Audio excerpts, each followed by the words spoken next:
When I first shared how remarriage is adultery on my platform, there were a lot of people in the comments to disagree with me, as I expected. There were a lot of people telling me how I was wrong, how Jesus forgives, how Jesus gives grace. I had comments like, good job, God is proud of you, but keep studying. One young lady left a whole dissertation for me. But I found out that she was idolizing marriage. Borderline witchcraft. On her whole page, she talking about signs, and how God is going to bring you your God ordained spouse, and how if you marry out of the will of God, then He's not going to hold you to that. But see, here's the thing that people don't understand is that all marriages are ordained by God. If it is your first time marriage, you and your spouse's first time being married, you are bound to each other forever, ever, until you pass away. Now, whether you get legally divorced in the courts or not, you are still bound to that person for life. It ain't no, once you in it and you married wrong, now you just gotta right your wrongs. You gotta make it right. Because whether you married wrong or not, God honors all marriages. If that's the case, then He wouldn't have left us instructions for the unbelieving spouse.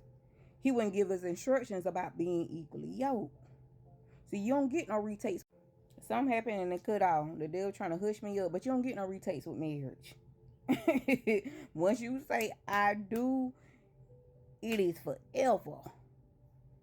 This is the very reason why I teach women to break the relationship patterns that keep them stuck and to strengthen their spiritual and personal development and raise their awareness before they get married. See, this is why you shouldn't be letting any relationship coach advise you on how to date and marry, especially if they're an unbeliever. And even if they are a believer, you better see if it aligns with the word of God. See, I learned early on in HR. Trust, but verify. See if that's what the word of God says, what they are telling you. See, because a lot of people don't like to hear the truth. The truth makes them uncomfortable. And so they will always argue and reject the truth when it doesn't fit their narrative.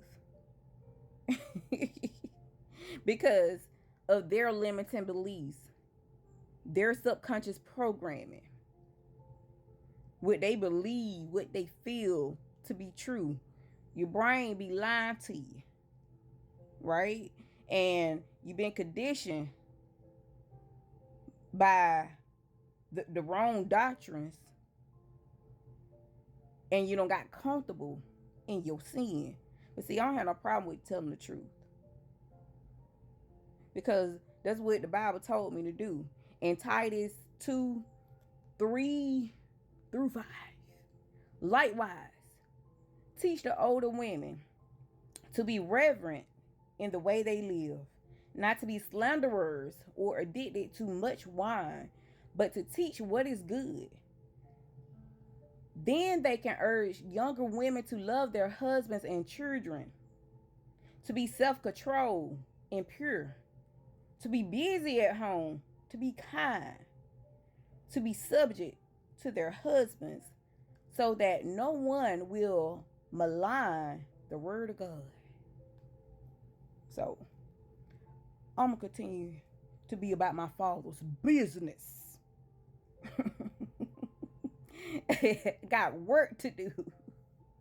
I want to be confident that my soul is going to heaven here. Heaven.